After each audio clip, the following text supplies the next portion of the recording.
अस्सलाम वालेकुम। आप सब लोग कैसे हैं? ठीक हैं, खैरियत से हैं? उम्मीद है कि आप सबके मजाज अच्छे होंगे। आज मैं एक बहुत ही इम्पॉर्टेंट टॉपिक कवर करने जा रहा हूं और वो टॉपिक है बॉडी बिल्डिंग से रिलेटेड, फिटनेस से रिलेटेड।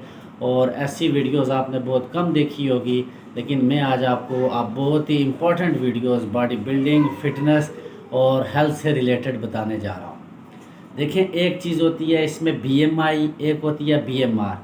बीएमआई क्या होती है? बीएमआई मैं अपनी पहली वीडियो में एक्सप्लेन कर चुका हूँ कि अगर आपकी 24 से कम है तो समझ लें कि आप ओवरवेट नहीं हैं। लेकिन बीएमआई रिलायबल नहीं है। किस लिए रिलायबल नहीं है? कि it's totally ignore the body fat percentage. जो बीएमआई है ये टोटल वेट के साथ निकाली जाती है। उसमें ये नहीं होता कि आपका मसल का वेट कितना है, फैट का कितना है। असल चीज़ जो होती है वो नुकसानदेह होती है, वो तो फैट होता है। मसल तो नुकसानदेह नहीं होते, मसल्स के तो फ़ायदे ही फ़ायदे होते हैं। असल नुकसान तो फैट देता है। लेकिन जो बीएमआई है वो मतलब टोटल वेट को देख के तो कैलकुलेट की जाती है। उसमें मसल्स का या फैट का, ये टोटली फैट परसेंटेज को जो है नज़रअंदाज कर देती है। बीएमआर क्या है? आप जो है, आपका जो बॉडी वेट है, अगर आप रस्ट की सूरत में हैं तो आप उसको जो है मल्टीप्लाई करें 15 से। अगर आप इस तरह वर्कआउट करते हैं तो उसको 20 से मल्टीप्लाई करें, और एक्सट्रीम वर्कआउट करते हैं तो उसको 25 से करें। तो आपका जो रिज़ल्ट बॉडी वेट के साथ इनको मल्टीप्लाई करके हासिल होंगे, तो इतनी कैलोरीज आपको चाहिए होती हैं। अब होता क्या है, बहुत सारे लोगों को इस चीज़ का नहीं पता। आते हैं जिम के अंदर, स्केल पे चढ़ जाते हैं, वेट की जो मशीन पे चढ़ जाते हैं, और अगर किसी का मकसद है वेट गिरना तो उनका देखते हैं, अगर वेट गिर रहा है तो खुश हो रहे हैं और उछल कूद रहे हैं। और अगर वेट नहीं कम हो रहा तो वो मतलब परेशान हो रहे हैं। और बस हर दिन वेट स्केल पे चढ़ते हैं, और उससे मतलब ये कि उनका मोराल अप और डाउन होता है, जो कि बहुत नेगेटिव चीज़ है। तो ये मैं आपको बता दूं कि बिल्कुल भी आप जो है वेट मशीन के ऊपर ना चढ़ें, वेट मशीन के ऊपर आप मत जाएं। वेट मशीन जो है ये रिलायबल नहीं है। आप वर्कआउट करते हैं, अगर ड्यूरिंग वर्कआउट में आपका ये है कि हो सकता है, जैसे मैं आपको अपनी मिसाल देता हूँ कि मैं जब जिम नहीं कर रहा था तो मेरा वेट था 75। जब मैंने जिम शुरू की, 1 माह के बाद भी मेरा वेट जो था वो 75 ही था।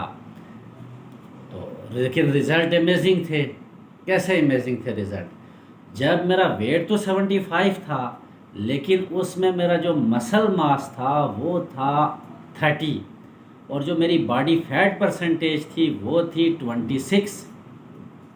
जैसे ही मैंने वेट ट्रेनिंग शुरू की तो मेरा टोटल वेट तो वही रहा, लेकिन इसमें मसल जो मास है वो 30 से 33 चला गया, और बॉडी फैट परसेंटेज जो है वो 26 से 23 पे आई।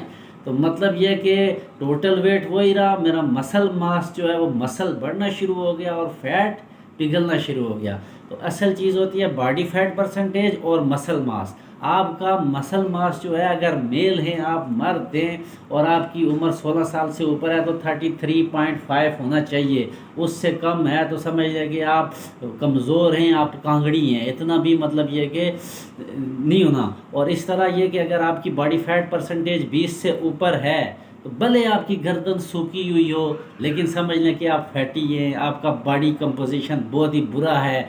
बहुत से लोगों को आपने देखा होगा कि उनकी गर्दन और पसलियां निकली होती हैं, लेकिन पेट उनका ये जा रहा होता है, आगे की तरफ जा रहा होता है। उसकी वजह क्या होती है कि उनकी बॉडी फैट परसेंटेज बहुत ज़्यादा होती है और मसल कम होता है। तो आप इस चीज़ को जहन में लाजमी रखिएगा कि हमेशा अपना बॉडी कंपोजिशन टेस्ट करवाएं। बॉडी कंपोजिशन टेस्ट क्या होता है, मैं नेक्स्ट वीडियो में आपको पूरे चार्ट के साथ उसकी मिसालें दे के बताऊँगा। बॉडी कंपोजिशन टेस्ट आप किसी भी डाइटिशियन से, किसी भी एक्सपर्ट स्पोर्ट्स की शॉप में भी हो जाते हैं, और किसी भी जगह से आप जो है वो कर सकते हैं। बॉडी फैट परसेंटेज उसमें आ जाती है, मसल आ जाता है उसमें, उसमें वाटर आपकी बॉडी में कितना, ये सारी चीज़ होती है।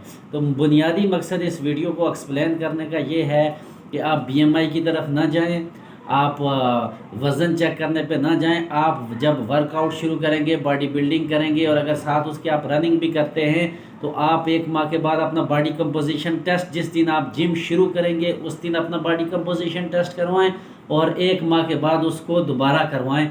वज़न ना चेक करें, बॉडी कंपोजिशन टेस्ट करवाएं। उसमें आप देखेंगे कि आपका जो है फैट परसेंटेज कम हो रही है, तो वेट आपका टोटल बेशक वही हो, समझ लें आपको रिज़ल्ट मिल रहे हैं। इसी तरह अगर आपका मसल बढ़ रहा है और आपका वेट मतलब ये कि वही है, तो फिर भी समझ लें कि आपका मकसद पूरा हो रहा है। तो मकसद होता है बॉडी बिल्डिंग का कि वेट को बढ़ाना, मसल को बढ़ाना, फैट परसेंटेज को कम करना। अगर आपकी फ़ैट परसेंटेज कम हो रही है और मसल इंक्रीज़ हो रहा है और टोटल वेट आपका वही है, तो आपको परेशान होने की, घबराने की ज़रूरत नहीं है। आपको खुश होना चाहिए कि आपको रिज़ल्ट्स मिल रहे हैं। इसलिए वेट मशीन की तरफ ना जाएं, बीएमआई की तरफ ना जाएं, बल्कि body composition test is most reliable test, ठीक है, वो करें आप। और उसकी जो है अगली वीडियोस में मैं आपको बताऊंगा कि बॉडी कंपोजिशन टेस्ट किस तरह से होती है, क्या होता है, इसका पूरा एक तरीका मैं आपको एक्सप्लेन करके बताऊंगा। उम्मीद है कि आपको ये वीडियो मेरी पसंद आई होगी। कमेंट्स में लाजमी बताइएगा। इंशाल्लाह नेक्स्ट वीडियोस के साथ फिर मिलते हैं। टिल देन अल्लाह हाफिज़।